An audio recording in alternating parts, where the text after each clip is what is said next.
Welcome to the Piston Fanatic. I'm your host, Dave Dalton, and I'm excited to share my passion and perspective of our Detroit Pistons as we go on this fantastic voyage together. I've been a diehard Piston fan since the days of Dave Bing and Bob Lanier. I've also been the varsity basketball coach of a very successful program in northern Michigan. I want to thank all of you for listening. Please subscribe and like. Tell a friend. Love having you on board. So today we're going to talk about a big topic that's probably the biggest remaining question mark before preseason, and that is Jaden Ivey and Jaylen Duran's extensions. And I'm going to propose here my argument for that we should try to sign them now. And there's a lot of different factors that go into it. It's really complicated, but we're going to discuss a bunch of different things. We're also going to talk about a recent podcast on the Mismatch that has Jaylen, Jacoby, and Chris Vernon on this, that they talked about the Pistons. But anyway, yeah, there's these factors, and we're seeing it play out right now. Restricted free agency is a crazy thing. So we don't have to sign them to their extension. We can wait until the end of the year, and then we could try to re-sign them, or another team could sign them, and then if we want to, we can match that offer. So that's what restricted free agency is. Hardly anybody gets signed anymore as restricted free agents. People don't want to even waste their time. They think the other teams might match, and there's not that much money going around, so there's not a lot of teams that can. Obviously, you can sign your own players for more money than other teams can. So anyway, it makes it really complicated. But the thing is like, do you want to alienate Jaylen Duren and Jaden Ivey by offering them less than what they think they are worth? And I will say this, I am amazed often in the NBA. You know, everybody always wants to make the most money that they can, but it is fascinating to me how many times players end up getting about what they probably should make. The two teams, the agent and the team end up coming to a common ground, and it's usually pretty much where they should be. We're going to talk about a bunch of the players that we're going to compare to Ivey and Duran, their contracts, and some of them probably got more than they should have, and some of them got probably less than they should have. But anyway, the biggest thing is that if you're going to bet on somebody, you bet on, number one, Jaden Ivey. That guy is the hardest worker. He is a great human being, and he's going to put in the time. You know, there's these guys that get money, and they're not going to keep on putting in the work, and they're not going to be dedicated. And I know I've mentioned it, and everybody mentions it. Ivey is the hardest worker, and the whole team and the franchise and everybody that ever talks about him says it, and they have to kick him out of the gyms. But anyway, I bet on that. And we've seen his improvement, and we've seen even on defense some of his improvement. We just got to see a taste of it last year. So, and Duran, again, he's 21 years old. His 3-year averages are 11.5 points and 10.2 rebounds, starting out when he was like 18. So that's incredible. And then, 2.5 assists. It's just, he's shown flashes of getting better and better, and he certainly played his best basketball at the end of last year.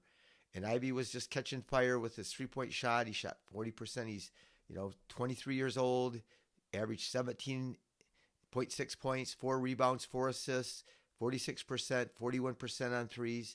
And yeah, so they're really good. So we want to get our young core signed up, and for the next 5 years. I mean, I really want that. I really want to see these guys play together for 5 years so they can sign 5-year extensions. We're going to talk more about the length and some things that some of the other teams have done. But yeah, the negotiations, you can get into things and lowball them, and Trajan's not dumb. He's not going to sign them right now for way more money than he thinks. But here's the thing that I get baffled by. I listen. So a lot of podcasts have already covered this. You're probably tired of hearing it, but about the extensions. But they say, well, I would sign him for 25, but I wouldn't sign him for 27 a year. Well, it's $2 million, and it's maybe over 5 years, it's $10 million, but it's not that much, not to get them locked up.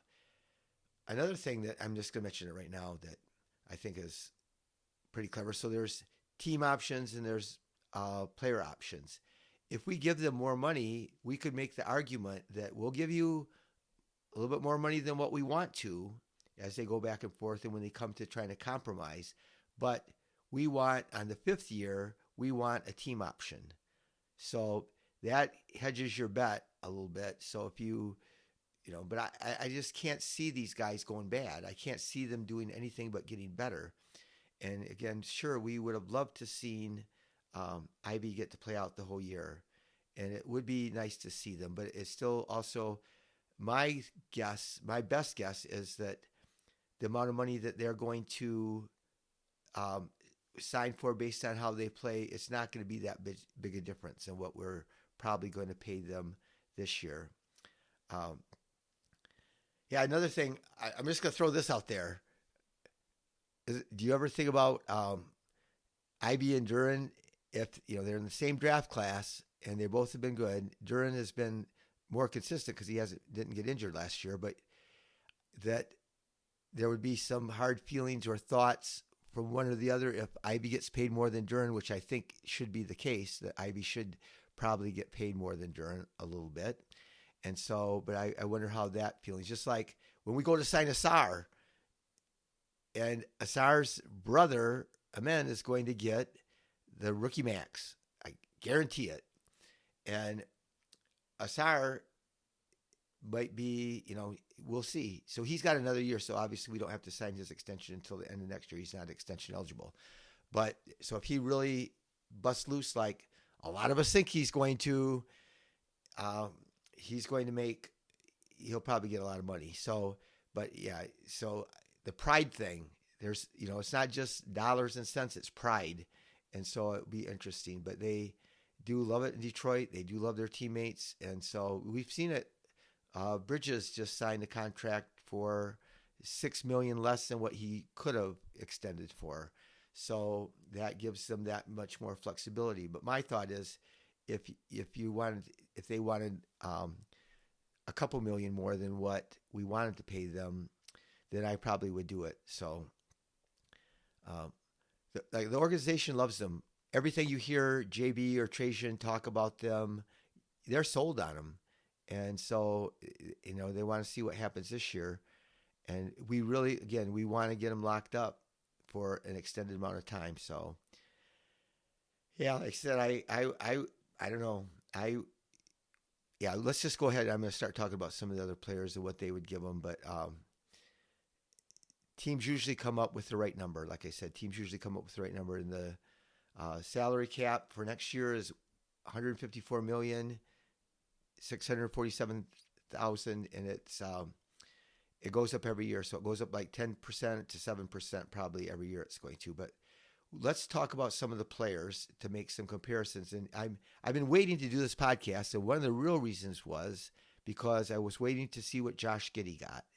So we saw that Chet and J-Dub got the max, but we haven't seen because a lot of people consider that Giddey might get comparable money to what Ivey might get. So I was hoping for that. But Alfred Şengün, he signed for $34 million the first year, $35 million the second year, $37 million, $39 million, and they even gave him, instead of giving him the max, his 5th year, he has a player option for $39 million.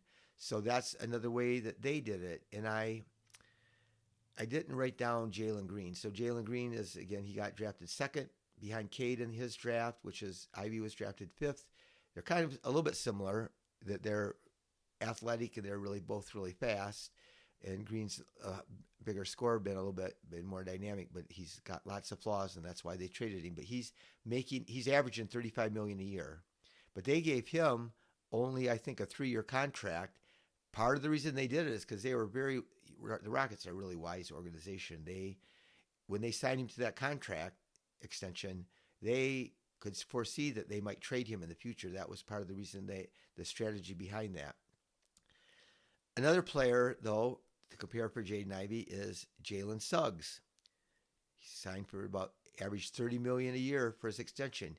He didn't play that great last year, but he was injured most of the year. Like Ivey, only Ivey played good last year when he played. He had a great year the year before, and he is a lockdown defender, which Ivey is not, and he's a great three-point shooter, or he was not last year, but the year before. So those were question marks, and he still got $30 million. So my thinking is that's really, they're different players, but that's a really good comp. So if I were Ivey, I could argue that. We got Jordan Poole, and he's crazy gifted. He signed this deal with the Warriors, but he's getting like $32 million a year.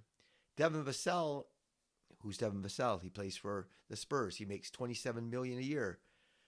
This is a tough one. Emmanuel Quigley. Who would you rather have, Jaden Ivey or Emmanuel Quigley? And he's had some good years with the Knicks, and he was decent. He's got some injuries since he's been with the Raptors, but he signed a 5-year, $162 million, which averages about $32.5 million a year.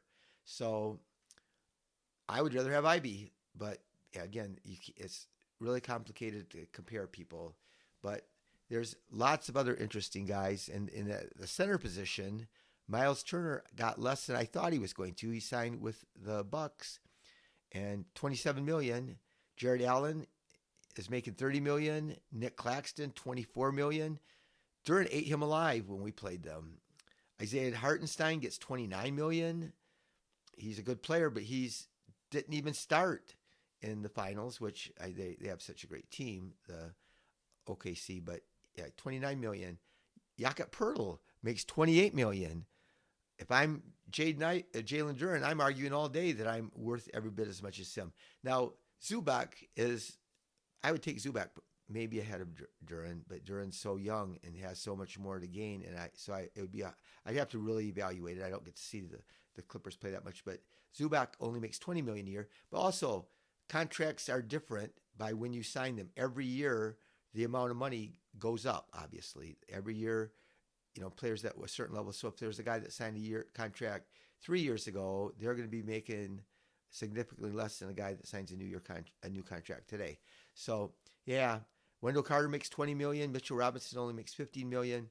Another guy that, of course, he's a long veteran that's had a lot of success in the league. C.J. McCollum makes $32 million a year. I'd rather have Jaden Ivey. So it does get complicated. KCP, he was a wash. He didn't play well this year, but he made $22 million. So anyway, it's going to be really interesting and fascinating to see what they come up with. But I love these two guys. I think that they love the organization. They have such great chemistry with Cade and Nassar. They love each other, and that doesn't, a lot of times players that are loved get traded away. But I think that they fit good together, and I think that we're going to see. And again, that's why Trajan's waited to make his bigger moves, because he wants to see another year of growth and development and where they fall before he decides what he wants to do as far as extending them. So anyway, I don't know what you think. I think we should extend them.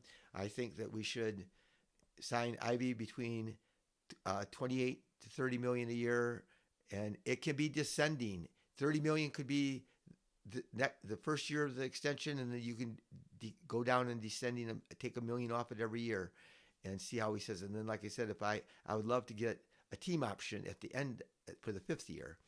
And Duran, I would think he should make, somewhere between 26 and 28. I would pay him. And I know that's high. I'm higher. My number's higher than most of the other Piston podcasters on what I would pay them, but I believe in them. I think the organization believes in them. It is nice to get an extra year and to evaluate them even more. It's probably wise, but I do think if they could come to an agreement, it would be awesome to get them under contract.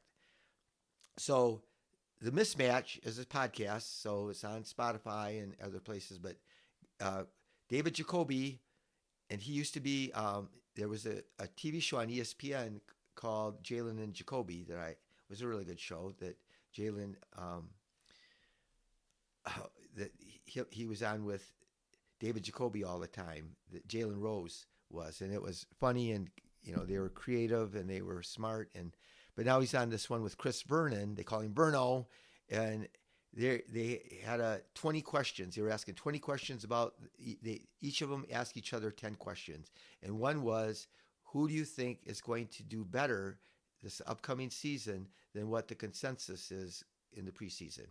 And David Jacoby said, our Detroit Pistons, and he said that he's a Knicks fan, but he respected the crap out of our team. He said they went toe to toe with the Knicks, and they didn't. And he mentioned they didn't have Ivey and Stu, and he said how phenomenal Cade took this giant leap, and that he thinks Duncan Robinson is forgotten how good he is, and they got the culture, they got the defense, they got the identity, and he thinks that they are going to be a 3 or 4 seed. So that's really cool. And then Chris Vernon said that they asked him a question, who do you think is the third best team in the East?